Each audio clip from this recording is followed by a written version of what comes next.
और ऐसी श्रीमद् भागवत की पावन कथा में 9 प्रकार की भक्ति का वर्णन श्री व्यास जी महाराज करते हैं। 9 भक्ति। श्रवणम कीर्तनम विष्णोः, स्मरणम पाद सेवनम, अर्चनम बंदनम दास्यम, सख्य आत्मनिवेदनम। श्रवणम, पहली भक्ति है श्रवण। श्रवण का अर्थ होता है सुनना। अभी जो हम यहां बैठ के कर रहे हैं वो भक्ति है, पहली भक्ति श्रवणम, सुनना। पर सुनना भी कई प्रकार से होता है। पहला सुनना है कानों से सुनो, हृदय में रखो और जीवन में उतारो, श्रवणम। एक सुनना है कानों से सुनो, हृदय में रख लो, समय आए तो उतार लो। एक सुनना है एक कान से सुनो और दूसरे कान से निकालो। और ये सुनना आजकल ज्यादा चल रहा है। लोग कथा सुनते तो जरूर हैं, लेकिन एक कान से सुनते हैं और दूसरे कान से निकालते जाते हैं। लेकिन भैया ऐसी कथा सुनने में कोई लाभ नहीं मिलना। इससे अच्छा ये है कि शांति से आप अपने घर में बैठो, 3 घंटे यहां पर आकर के बर्बाद मत करो। क्योंकि सुनना तभी सार्थक है जब कानों से सुने, हृदय में रखें और जीवन में उतारें। ये नहीं कि इस कान से सुना, इस कान से निकाला, इस कान से सुना, इस कान से निकाला। ऐसी कथा सुनने से कोई मतलब नहीं है। तो पहली भक्ति है श्रवण। दूसरी भक्ति है कीर्तन, कीर्तन करना। नारद जी की तरह, प्रहलाद की तरह, ध्रुव जी की तरह, मीरा की तरह कीर्तन करो। जब कीर्तन हो तो अपने आप को रोको मत, ताली बजाओ, नाचो खूब प्रभु के कीर्तन में, कीर्तनम, मगन हो जाओ कीर्तन में। पर आज समाज की ये विडंबना है कि कीर्तन करने में लोगों को शर्म आती है। कीर्तन करने में लोगों को शर्म आती है। यहां वहां की बातें करने में शर्म नहीं आती, लड़ने झगड़ने में शर्म नहीं आती, गाली गलौज करने में शर्म नहीं आती, इसकी उसकी बुराई करने में शर्म नहीं आती। लेकिन जब भगवान के नाम की बारी आती है तो लोग ऐसे बैठ जाते हैं जैसे इनसे ज्यादा शर्माने वाला दुनिया में कोई है ही नहीं। ये तो बोलने ही नहीं जानते। झगड़ा हो तो 4 गांव के लोग सुन लें, पूरा मोहल्ला इकट्ठा हो जाए, इतनी जोर जोर से लड़ते हैं और गालियां देते हैं। लेकिन जब कीर्तन, मैं आपकी बात नहीं कर रही, आप तो बड़े अच्छे से, अभी मैंने देखा कीर्तन सभी ने किया। कई लोग ऐसे होते हैं जो कीर्तन में ऐसे बैठे रहते हैं जैसे कोई फर्क ही नहीं पड़ता। मुंह बना के न हंसते हैं, न गाते हैं, न ताली बजाते हैं, न हिलते हैं, न डुलते हैं।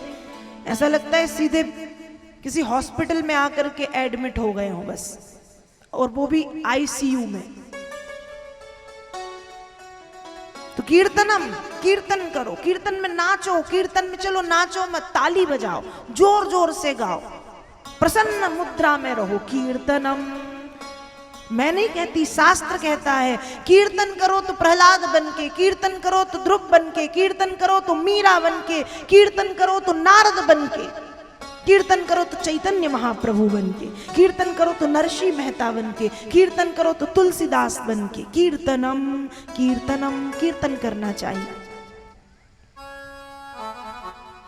मीराबाई कीर्तन करती थी। लोग कहते थे पागल हो गई है। मीरा को फर्क नहीं पड़ता था। मीरा का तो एक सिद्धांत था कि लोगों का काम है कहना, कुछ तो लोग कहेंगे। लोगों का तो काम ही है यहां वहां की बातें करना।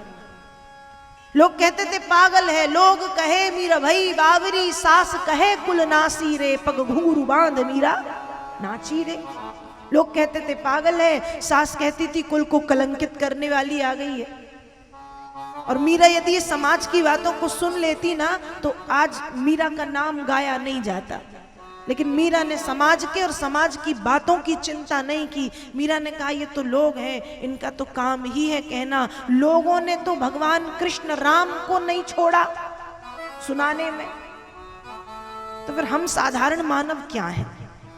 मीरा ने ध्यान नहीं दिया और बस मेरे तो गिरधर गोपाल दूसरो न कोई, जाके सिर मोर मुकुट मेरो पति सोई, मेरे तो गिरधर गोपाल दूसरो न कोई। मीरा कीर्तन करती हैं, कीर्तनम। और मीराबाई ने इतना कीर्तन किया, इतना कीर्तन किया, इतना कीर्तन किया कि संतों की वाणी से मैंने सुना है कि जब मीरा का अंतिम समय आया तो नाचते नाचते नाचते नाचते सशरीर मीरा द्वारिकाधीश के चरणों में समा गई।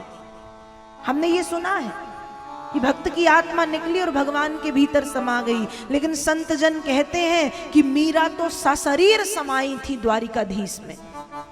और जहां मीरा समाई है आज भी उनकी साड़ी का जो छोर है वो लटकता हुआ भगवान के पैरों से दिखाई पड़ता है कि यहां से मीरा अंदर गई है, भगवान के भीतर गई। सशरीर मीरा समाई है द्वारिकाधीश में। कीर्तनम, कीर्तन करके भगवान को पाया। दूसरी भक्ति है कीर्तनम, जो हमने अभी किया 5 मिनट पहले, कीर्तनम। तीसरी भक्ति है स्मरणम। स्मरण का अर्थ होता है 24 घंटे भगवान को याद करो। भगवान को याद करने का समय फिक्स मत करो। हम सोचते हैं कि हम सुबह उठे, हमने नहाया, बस 1-2 अगरबत्ती लगा के 5 मिनट भगवान के सामने खड़े हो गए, बस हो गया भजन। शाम को फिर उठे तो आरती कर ली, बस हो गया भजन। शास्त्र कहते हैं स्मरणम। स्मरण मतलब 24 घंटे भगवान को याद करो। एक एक श्वास से भगवान का नाम निकले।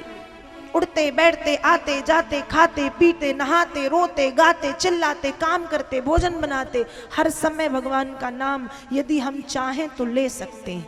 हर समय हम बात भी करेंगे लोगों से, लेकिन मन में वही चलेगा, कृष्ण कृष्ण कृष्ण कृष्ण कृष्ण कृष्ण कृष्ण कृष्ण, राम राम राम। स्मरणम, याद करना। जैसे जब हमारे बच्चे कहीं पढ़ने के लिए बाहर जाते हैं तो बच्चों को याद करने के लिए हमें ना उनकी फोटो देखनी पड़ती है और ना एक समय होता है कि जिस समय बच्चों की याद आएगी। मान लो हमारे बच्चे पढ़ने बाहर गए हैं तो क्या बच्चों की याद तभी आती है जब फोटो देखो? फोटो देखने पे ही आती है? या तभी आती है जब सुबह के 7 बजते हैं और फिर शाम के 6 बजते हैं? नहीं ना, कभी भी आती है, दिन भर आती है। खाते बनाते, उठते बैठते, सोते जागते, आते जाते, काम कोई दूसरा कर रहे हैं, बातें किसी दूसरे से कर रहे हैं, लेकिन मन बच्चे में लगा है। याद करना। तो जैसे अपने लोगों को याद करने का कोई समय हमने निश्चित नहीं किया होता, वैसे ही भगवान को याद करने के लिए भी हमें समय निश्चित करने की जरूरत नहीं है। कभी भी गा सकते हैं, उठते बैठते, सोते जागते, नहाते खाते, आते जाते, हर समय। हर समय कोई पाबंदी नहीं है नाम को गाने में। रामचरितमानस में तो बाबा तुलसीदास लिखते हैं, भाव कुभाव अनख आलसु, नाम जपत मंगल दिसि दसहु। भाव से, कुभाव से, आलस्य से, पवित्रता में, अपवित्रता में, हर परिस्थिति में व्यक्ति नाम जपत मंगल दिसि दसहु, भगवान का नाम गा सकता है। तो तीसरी भक्ति है स्मरणम, 24 घंटे भगवान को याद करना।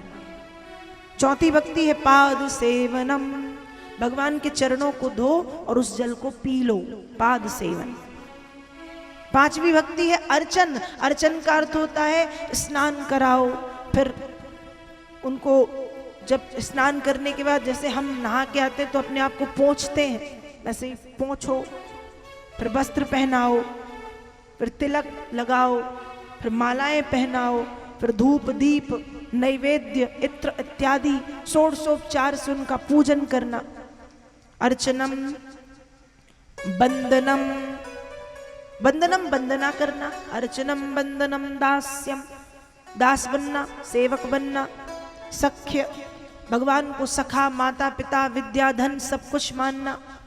और नौवीं भक्ति है आत्मनिवेदन। आत्मनिवेदन मतलब अंतःकरण से, आत्मा से परमात्मा को पुकारना।